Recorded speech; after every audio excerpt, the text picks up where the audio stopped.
دین اسلام ایک مکمل ضابطہ حیات ہے جو زندگی کے ہر سوال کا جواب دیتا ہے، وہ پہلو ایمان سے متعلق ہو، وہ پہلو عبادات سے متعلق ہو، وہ پہلو معاملات سے متعلق ہو، وہ پہلو زندگی کے اور معاشرے کے کسی ایک حصے سے، بھلے وہ ذاتی زندگی ہو، اجتماعی زندگی ہو، کاروباری حیات ہو، کسی پہلو سے بھی ہو، اس کی رہنمائی دیتا ہے، اصول دیتا ہے۔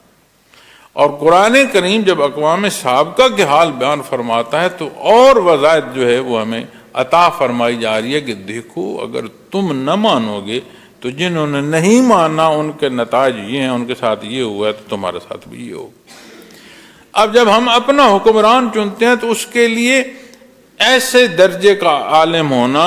کہ وہ ظاہر اور باطنی ہر پہلو کو سمجھ سکے، اس کا ادراک ہو، وہ صرف دینی حصوں پر اس کی دسترس نہ ہو، دنیاوی امور کو بھی جانتا ہو، اقوام عالم کے ساتھ بات چیت کا اہل ہو، جو مسائل ہیں ان کو سمجھ سکے، ان کے حل کی اہلیت رکھتا ہو، اور سب سے بڑھ کر جو ذمہ دار ہے اس کے تحت جو کچھ ہے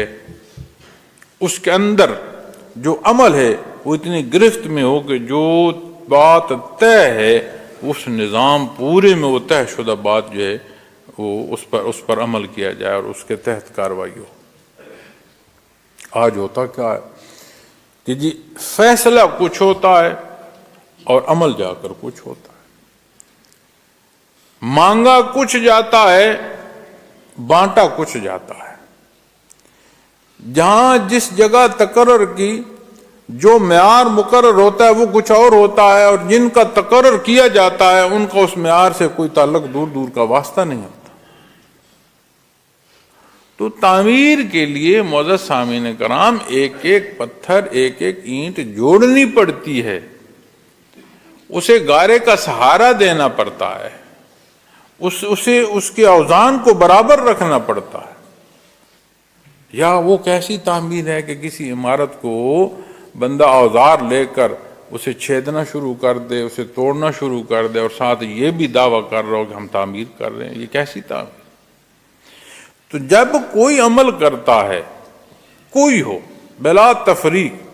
اسے اللہ نے وہ وجود دیا ہے جس سے وہ عمل کر رہا ہے، بات بھلے سوچ سے آواز تک کی ہو، بات بھلے اس کیفیت سے عمل تک کے حصوں کی ہو،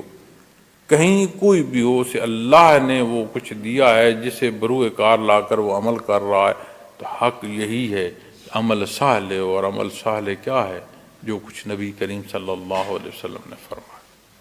آپ کے حکم کے باہر جو کچھ ہے، جتنا زائد یا کم ہے اتنا غیر صالح ہے، اور جتنی زندگی غیر صالح ہوگی اتنا تعفن پھیلے گا، تکلیف آئے گی۔